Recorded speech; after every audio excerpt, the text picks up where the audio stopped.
Hello everyone, आप सब कैसे हैं। मैं उम्मीद करता हूं कि बहुत अच्छे होंगे और अपनी पढ़ाई को बहुत अच्छे से कर रहे होंगे। मैं आकाश कुमार बढ़ाना आईसीटी वर्चुअल क्लासरूम में आपका बहुत बहुत स्वागत करता हूं मेरे प्यारे बच्चों। बेसिकली आपको पता है 8th क्लास है हमारी, और इसी 8th क्लास के अंतर्गत हम लोग आपका देख रहे हैं हमें संसद क्यों चाहिए। हम पार्लियामेंट्री सिस्टम को पढ़ने का प्रयास कर रहे थे, तो हमने पीछे चैप्टर में बहुत सारी चीजों को इसमें पढ़ लिया है। आइए वापस चलते ही पढ़ देखते हैं। जैसे हमने कल पढ़ा हमें संसद क्यों चाहिए। ठीक है, संसद क्यों चाहिए, क्या उसकी व्यवस्था है। ठीक है, और लोगों को फैसला करना क्यों चाहिए, क्या उसकी जरूरत है फैसले की। ठीक है, इन फैसलों के आधार पर हम इन सारी चीजों को आपका देखते हैं। क्लियर है कैसे इन चीजों पर आधार पर हम देखते हैं। क्लियर है, चलिए कैसा अनुभव रहा है, कैसे संघर्ष रहा है। ठीक है, और वोटिंग का क्या स्थिति है, वोट्स हैं क्या। ठीक, इसको हम देखते हैं। ठीक है, और किस तरीके से हमने पार्लियामेंट के दोनों सेशंस को पढ़ा कि लोकसभा और राज्यसभा क्या है और सत्ताधारी दल की क्या भूमिका है। इन सबको हम लोग आपका देख रहे हैं। ठीक है, इन सारी चीजों को हम लोग एक एक करके गौर भी कर रहे हैं कि आखिर में है क्या, और उस सिस्टम को हम लोग जानने का प्रयास भी थोड़ा सा कर रहे हैं। इस सिस्टम को हम लोग पढ़ रहे हैं, आखिर में पार्लियामेंट्री का जो सिस्टम है वो क्या है, किस प्रकार से हम इस सिस्टम को देख पाते हैं। ठीक है, चलिए तो बताइए संसद की क्या भूमिका है। आपको क्लियर होना चाहिए जो हमारी संसद है इसके 3 अंग है। क्या है, 3 अंग है। पहला अंग है राष्ट्रपति, दूसरा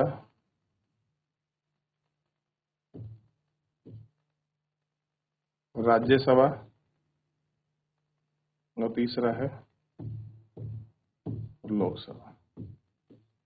इन सारे सभाओं को हमने आपका देखा।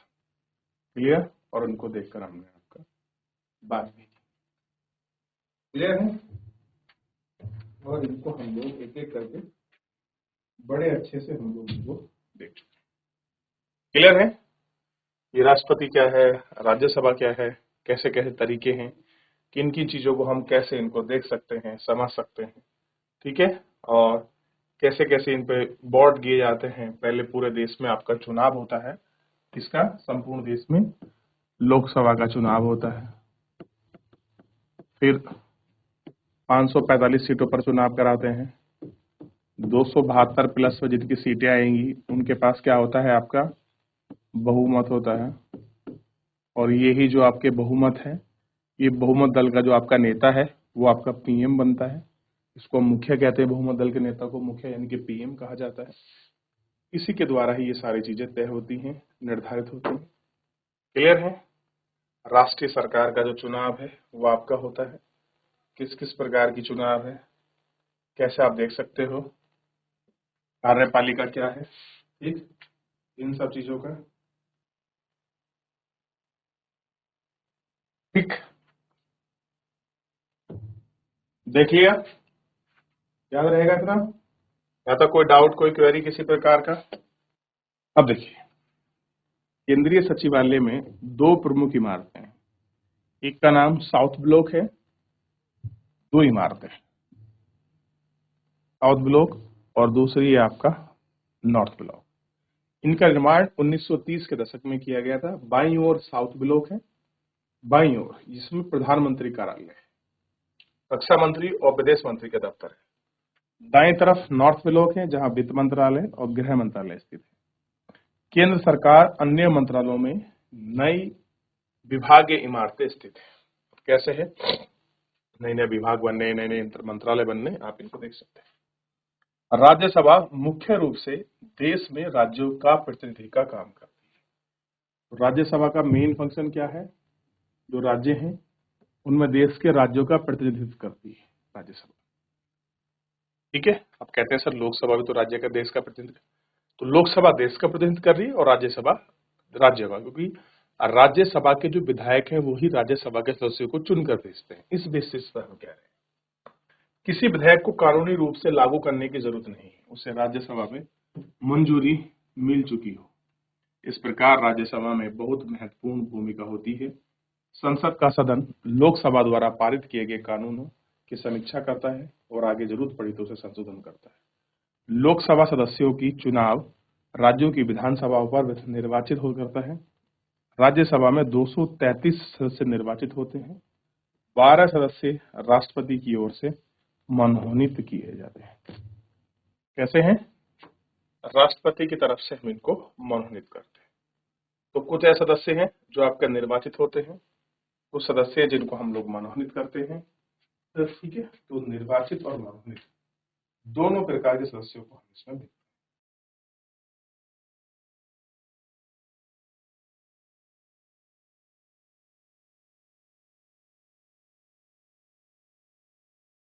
आगे देखिए,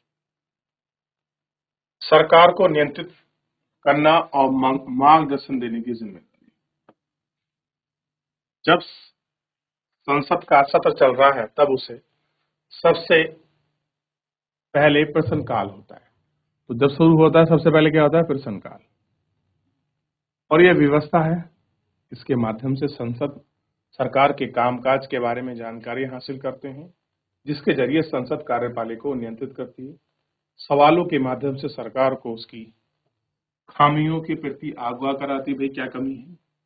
इस तरह सवालों को भी जनता के प्रतिनिधि यानी सांसद द्वारा जारी जनता की राय का जानने का मौका मिलता है। सरकार सवाल पूछना किसी भी सदस्य का बहुत महत्वपूर्ण जिम्मेवारी है कि कोई अगर आपका सदस्य सवाल पूछता है, बहुत महत्वपूर्ण जिम्मेदारी है। लोकतंत्र स्वास्थ्य संचरण में विपक्षी दल एक अहम भूमिका अदा करता है। वे सरकार की नीति और कार्यक्रम कर्मियों को सामने लाता है और अपनी नीतियों के लिए जन समर्थन जुटाता है। कैसा करता है? नीतियों को वो सामने ला रहा है, लोगों का समर्थन जुटाता है, जन समर्थन, उसी के बेसिस पर ये सारी चीजें होती हैं।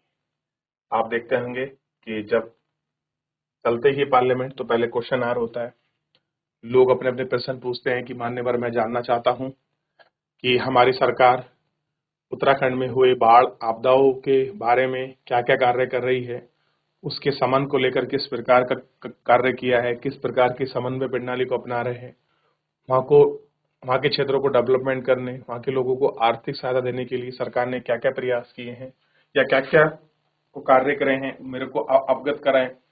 ठीक, उसमें दो प्रकार हैं क्वेश्चन में भी, तारांकिक और अतारांकिक है। क्लियर है? जिनके जवाब लिखित मिलते हैं, बहुत सौ के मौखिक जवाब मिलते हैं। तो ये सारी चीजें हमने इसमें देखी जाती है प्रश्न काल आर में, और ये सारी चीजें हम इनको देख सकते हैं। क्लियर है? अब जैसे अभी देखिए,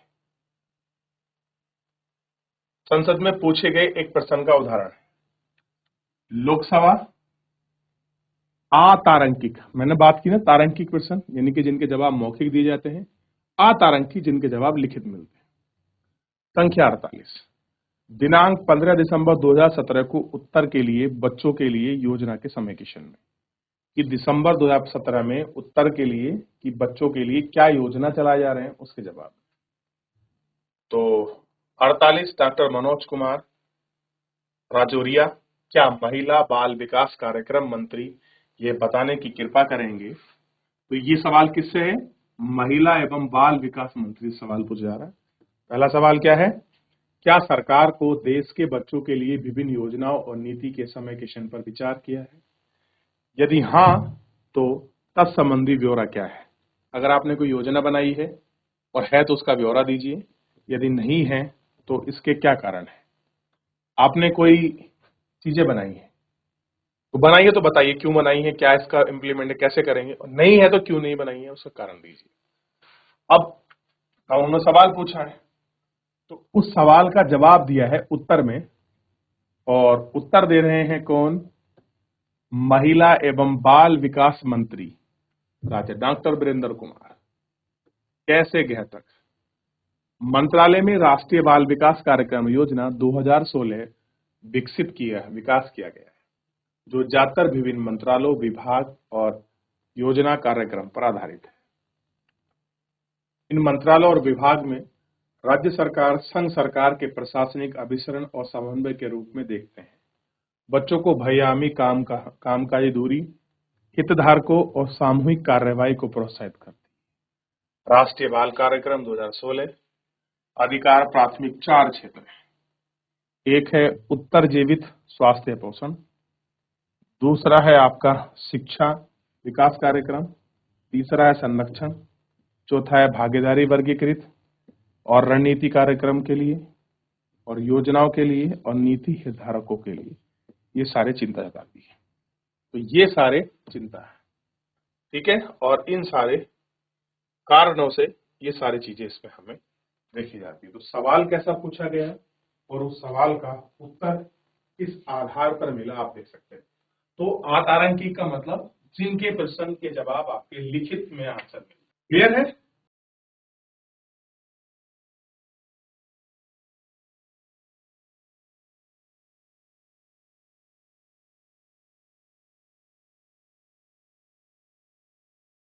आगे बढ़े, चलिए अब आगे बढ़ के देख रहे हैं और एक एक करके हम इनको देखते हैं। सांसदों के प्रश्न से सरकार में महत्वपूर्ण फीडबैक मिलता है। सांसद जो आपके प्रश्न पूछते हैं, जो गवर्नमेंट होते हैं, उनको उनका फीडबैक मिलता है। फीडबैक का मतलब आपने काम किया है, उसके बदले में क्या लोगों की राय है, कैसा कुछ है, इसके हिसाब से। इसके चलते सरकार चुस्त रहती है। चुस्त का मतलब होता है एक्टिव रहती है। इसके अलावा वित्त से संबंधित सभी मामलों में संसद की मजबूरी सरकार के लिए महत्वपूर्ण होती है। भैया सभी मामलों में संसद की जो मंजूरी है वो इम्पोर्टेंस है। कई तरीकों से यह है कि जिसके माध्यम से संसद सरकार को नियंत्रित करती है, उसका मार्गदर्शन करती है, उसमें सुनिश्चित करती है।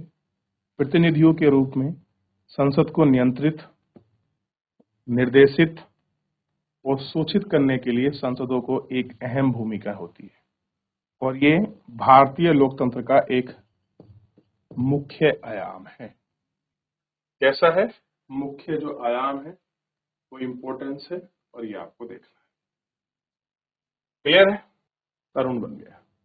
कानून बनना संसद का एक महत्वपूर्ण काम है, जिसके बारे में हम अगले अध्याय में पढ़ेंगे। संसद में कौन सा लोग रहते होते हैं, संसद में कौन लोग होते हैं, संसद में आखिर जाते कौन हैं, कैसे लोग होते हैं, क्या आम आदमी भी कुछ जा सकता है सांसद बन के, या किसी अमीर का होना ही जरूरी है, कैसे कुछ है। संसद में विभिन्न पृष्ठभूमि वाले लोगों की संख्या बढ़ती जा रही है। उदाहरण के लिए ग्रामीण पृष्ठभूमि वाले सदस्यों ने पहले ज्यादा थी। बहुत सारे क्षेत्रीय ढाल सदस्य अभी भी गढ़ा हुआ है। समूह और तबके में अब तक संसद का कोई प्रतिनिधि नहीं था। वे चुनाव जीतकर आने लगे थे। कह रहे हैं कि वो चुनाव जीतकर आने लगे। दलित और पिछड़े वर्गों की राजनीति हिस्सेदारी भी बढ़ रही थी। निम्नलिखित तालिकाओं से पता चलता है कि अलग अलग सालों में लोकसभा में वोट डालने वाली आबादी का प्रतिशत कितना था। ये जो वोट डालने वाली आबादी है उसका जो परसेंटेज था वो कितना था, हमको देखना। तो पहली लोकसभा आई हमारी, तो पहली लोकसभा का जो चुनाव हुआ 1951-1952। ये वेरी इंपॉर्टेंट है कि आपसे क्वेश्चन पूछ सकता है कि पहली लोकसभा का गठन कब हुआ। तो ध्यान रखना है 1951-52 में 61.16% वोटिंग हुई। यानी कि पूरे देश को हम 100% मानते हैं, तो पूरे देश के लोगों में से 16.16% लोगों ने ही पॉपुलेशन वोटिंग में मतलब भाग लिया है। ठीक, फिर उसके बाद चौथी में इतना, पांचवी में, छठी में, सातवीं में, और ये हुई 17वीं, अब तो 18वीं हो गई है। और इसमें 67.11% लोगों ने इसमें आपका भाग लिया है। तो काफी अच्छी भागीदारी तो आप नहीं कह सकते, काफी अच्छी भागीदारी तब होगी जब 100 में से लोग आपका 95 या 90 या 95% लोग इसमें भाग लें, तब तो कहेंगे कि हाँ भाई एक मतदान रिकॉर्ड तोड़े। सोच के देखिए 67% है, 70 मान लीजिए, तो जिसको भी इसके 31-32% वोट मिल जाएंगे वो जीत जाएगा चुनाव में। अगर और लोग पढ़ते वोट तो क्लियर होता, क्या पता कोई और भी जा सकता था इधर। तो ये बड़े तरीके हैं। देखने आया कि प्रतिनिधि मूलक लोकतंत्र में समाज को पूरे तौर पर सही ढंग से प्रतिबिंबित नहीं करता। कह रहे जो प्रतिनिधि मूलक है, भाई हमारे प्रतिनिधि क्या है, हम अपने सांसदों को चुनकर भेजते हैं जो हमारी बात को संसद में रखता है। ये क्या है, ये आपका प्रतिमूलक समाज है, नहीं कर सकता। यह बात साफ दिखाई देने लगी है कि हमारे हित में और अनुभव के अलग अलग होते हैं। एक समूह के व्यक्ति सबके लिए आवाज नहीं उठा सकते। इस बात को ध्यान में रखते हुए संसद के कुछ सीट अनुसूचित जाति यानी कि एससी और कुछ अनुसूचित जनजाति यानी कि एसटी के लिए आरक्षित की गई हैं। यानी कि कुछ सीटों को एससी और एसटी के लिए आपका रिजर्व किया गया है, ताकि लोग जो है इन वंचित जो वर्ग हैं, जो डिप्रेस क्लास है, इनकी उपेक्षा ना हो, इनकी बातों की संसद में रखा है। इसलिए ऐसा किया गया है कि ताकि इस चुनाव क्षेत्र में केवल दलित और आदिवासी उम्मीदवार ही जीतकर संसद में उचित हिस्सेदारी हो। इसलिए भाई आदिवासी भी जीत कर जाएं और सभी वो उनकी हिस्सेदारी हो। उनमें से उम्मीद की जाती है कि वे दलित और आदिवासियों की जिंदगी से जुड़े मुद्दे को अच्छी तरह से संसद में उठाएं। कैसा है वो संसद, वो मुद्दों को वहां पर उठाएं। क्लियर है, ये आपको ध्यान रखना चाहिए।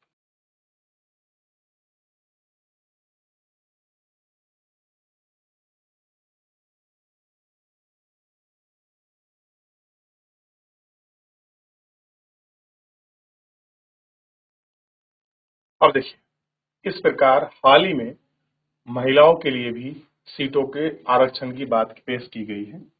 60 साल में पहली बार संसद में केवल 4% महिलाएं थी, जिनकी संख्या 11% से ऊपर पहुंची है। आप इस बात पर ध्यान देंगे कि आधी आबादी में औरतें हैं और साफ हो गया है कि संसद में उनका जो बहुमत जगह कितनी है।